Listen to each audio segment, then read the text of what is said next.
Olá, meus amigos. Senti saudade de vir aqui conversar com vocês, viu? É que eu tenho trabalhado bastante e eu não tenho tido tempo. Um dia de folga na semana não é nem perto do suficiente para fazer tudo, né, que eu preciso fazer e descansar um pouco. Então, eu não consegui gravar nenhum vídeo semana passada. Me desculpa, tá? Mas eu senti falta, senti mesmo. Só que eu chego em casa 11h30 da noite e falo, ai, não tem condições, não tem inspiração, né? Aí hoje eu consegui trabalhar minhas horas normais, né? Cheguei em casa mais cedo, então tô conseguindo finalmente voltar a conversar contigo. Hoje eu queria te colocar ao par do que está acontecendo em relação àquela ação judicial movida pela ex-mormon Laura Getty. Lembra que eu te comentei em um vídeo anterior? Eu acho que o título do vídeo é A Igreja Mórmon em Tribunal Federal. Se você não sabe do que se trata, procura esse vídeo que você vai entender melhor, tá? Mas eu comentei com você a respeito dessa situação e isso já faz um ano mais ou menos. Acho que faz mais ou menos um ano. E agora, dia 5 deste mês, janeiro de 2021, houve uma audiência, tá? Em que foi discutido o pedido que a igreja fez de encerrar o caso, considerando o caso não relevante de acordo com a Constituição do país. Bom, antes de continuar, eu quero que você entenda que eu não tenho nenhuma formação na área de direito, tá? Então, as coisas que eu vou te falar aqui são coisas que eu escutei na entrevista que o John Dehlin do Mormon Stories fez com um outro advogado ex-mormon.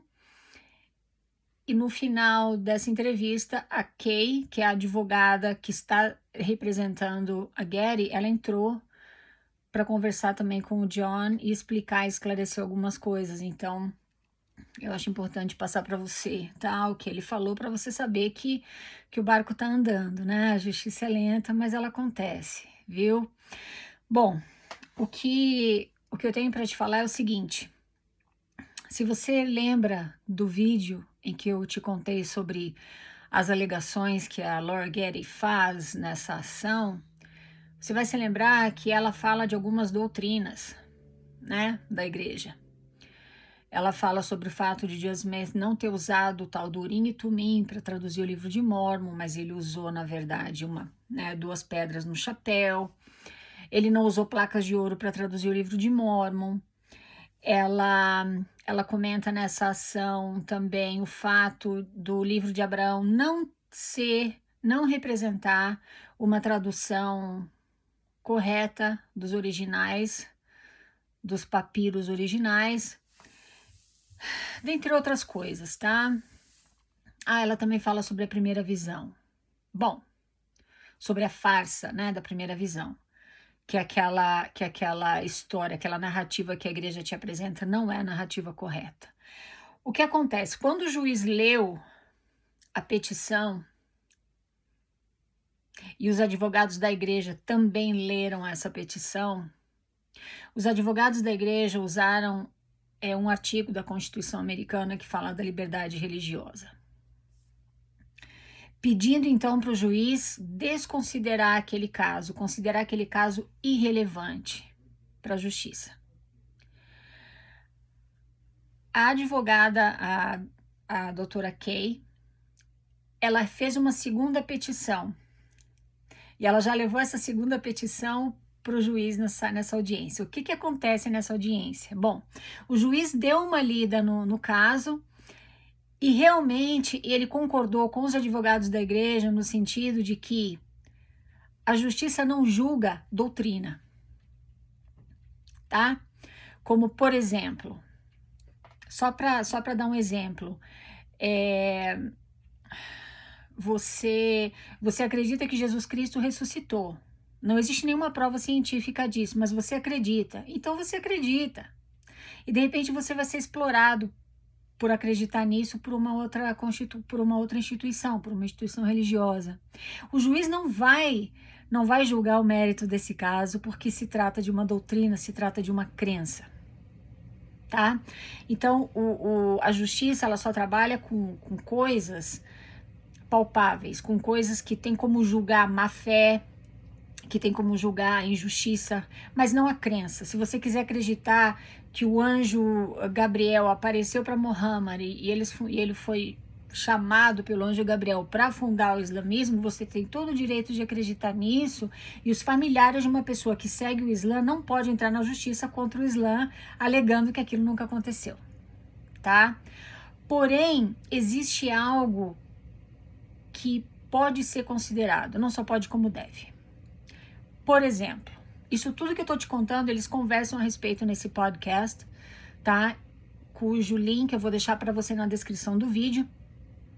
Talvez até tenha o vídeo no YouTube para você assistir, tá? Em que o John conversa com um advogado ex-mormon e também conversa com a doutora Kay, tá? Então, o que acontece é o seguinte. Com relação, por exemplo, à primeira visão de Joseph, o juiz não pode julgar se a visão aconteceu ou não aconteceu, mas o juiz pode julgar a boa fé ou a má fé da igreja e dos líderes dela em relação a esse acontecimento. Então, a doutora Kay, ela fez uma segunda petição, porque assim, o juiz, ele atendeu o pedido dos advogados da igreja, dizendo que a ação do jeito que foi colocada naquela petição inicial não poderia ser julgada, tá? Então a Kay fez uma segunda petição e ela fez algumas correções nesses termos que eu tô te colocando agora. Com relação à primeira visão de Joseph, por exemplo, ela alega que o historiador da igreja, Joseph Fielding Smith, quando ele teve acesso ao original em que Joseph Smith teve a experiência lá no bosque, que ele foi realmente no bosque orar, mas ele escreve a próprio punho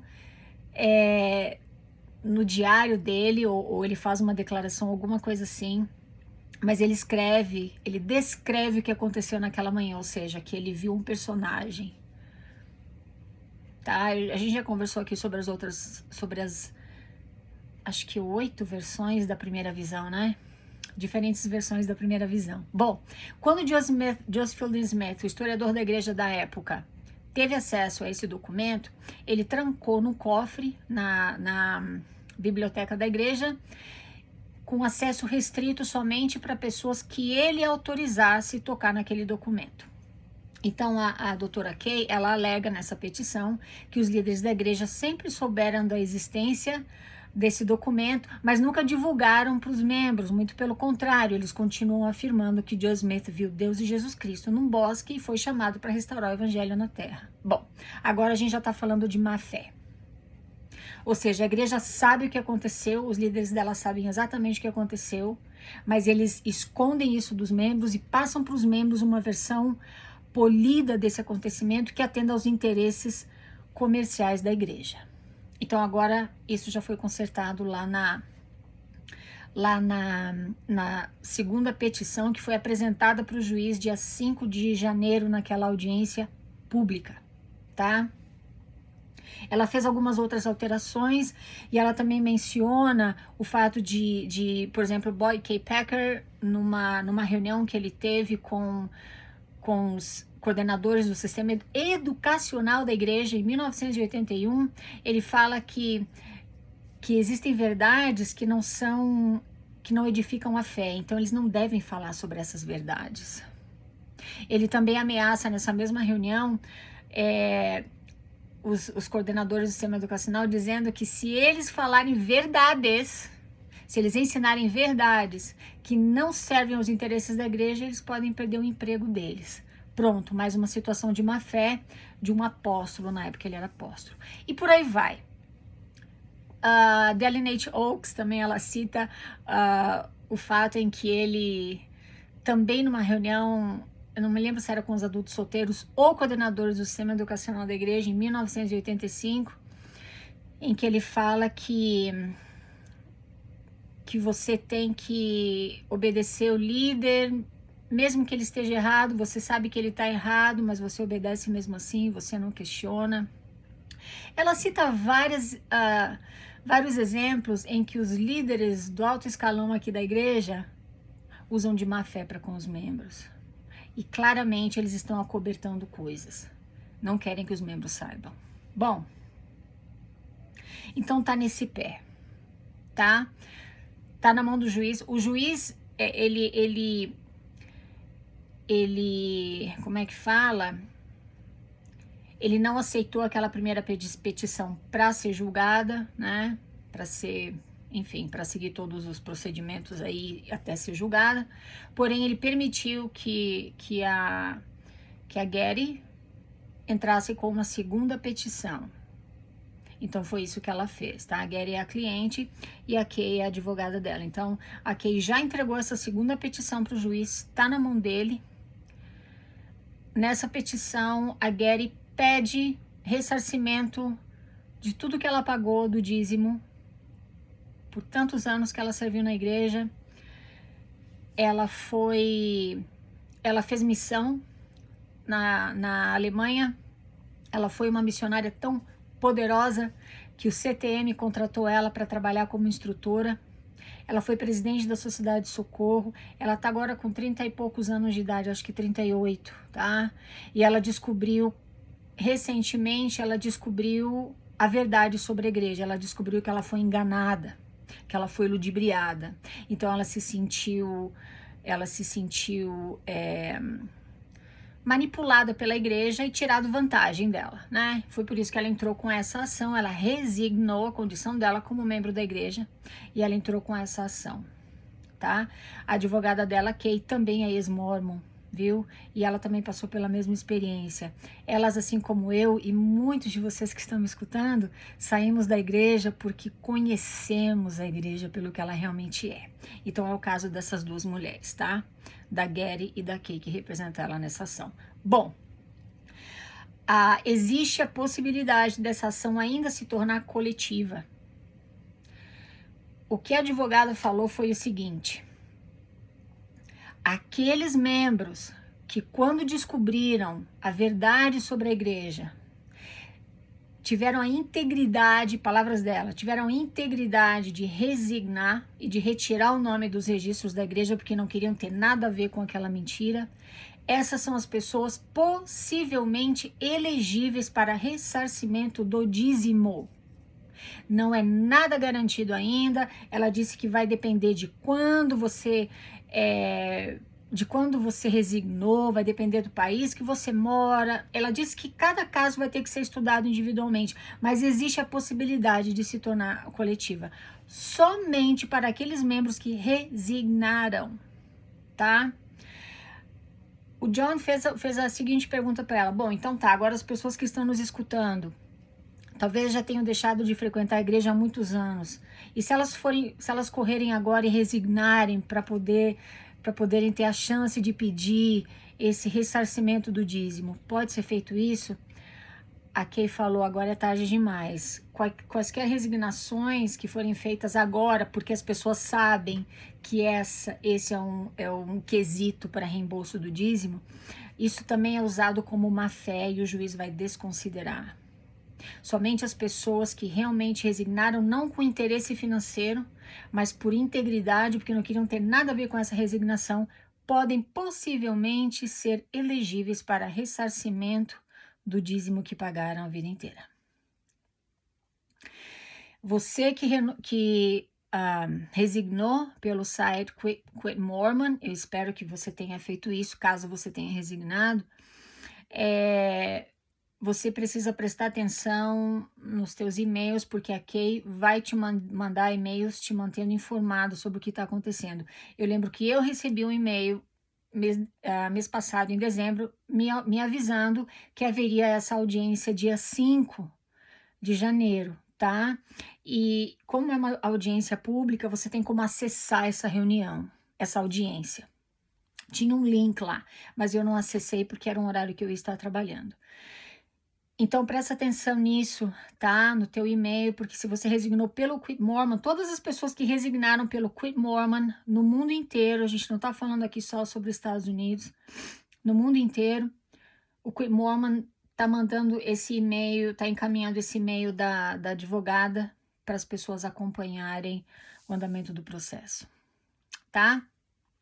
A advogada está muito otimista, ela não acredita que o juiz vá desconsiderar a segunda petição, porque ela mostra ali, ela prova a má fé dos líderes da igreja na manipulação e no fato deles tirarem vantagem financeiramente das pessoas, tá? Então ela disse que ela acredita que vai dar certo, que o juiz vai considerar e que essa ação vai a julgamento sim. E ela disse que não tá pronta para desistir, não. Ela disse que vai até o fim, ela disse que vai seguir brigando. Ela é ela é uma mulher admirável e você sente humildade e autenticidade na voz dela, eu gostei. Então é nesse pé que tá bom? Essa é a ação que foi movida contra a igreja por essa ex-membro chamada Lori Getty, tá? Não é a segunda ação em que a igreja está respondendo por fraude na Receita Federal. Essa já é outra ação. A tua igreja tá até aqui de problemas com a justiça. A mentira tem perna curta, né? Um dia ela vem à tona, um dia ela aparece e fala, tô aqui. Só não vai ver quem não quiser. Mas é isso, eu vou colocar de novo aqui um link para você conferir essa ação sobre a qual eu te expliquei agora, tá? E aí você pode dar uma olhada lá, joga no Google Tradutor, ou conversa com alguém que entende inglês e veja o que está acontecendo, porque se você resignou pelo Quit Mormon, então você sabe, você tem uma chance aí de talvez, pode até demorar, mas talvez ser ressarcida pelo calote que você levou da Igreja de Jesus Cristo dos Santos dos Últimos Dias. Tá? Antes de você me fazer quaisquer perguntas, como é que eu resigno? O que é o Quit Mormon? Dá uma olhadinha na descrição dos vídeos, tá bom, meu querido, minha querida? Porque tudo que eu tô te falando tá lá o site do Quit Mormon, tá o meu e-mail para você mandar a tua história, tá? Então tem perguntas que você faz que já estão respondidas, é só você dar uma olhadinha ali na descrição de cada vídeo, tá bom? E até o final dessa semana eu te prometo que eu volto com 2 histórias, tá bom? Daqueles queridos que têm mandado para mim. É falta de tempo, eu tenho andado muito cansada, tenho trabalhado demais, mas eu acho que esse final de semana eu consigo gravar 2 histórias de novo, tá bom? Muito obrigada por me escutar, meus queridos. Falamos na próxima. Tchau, tchau.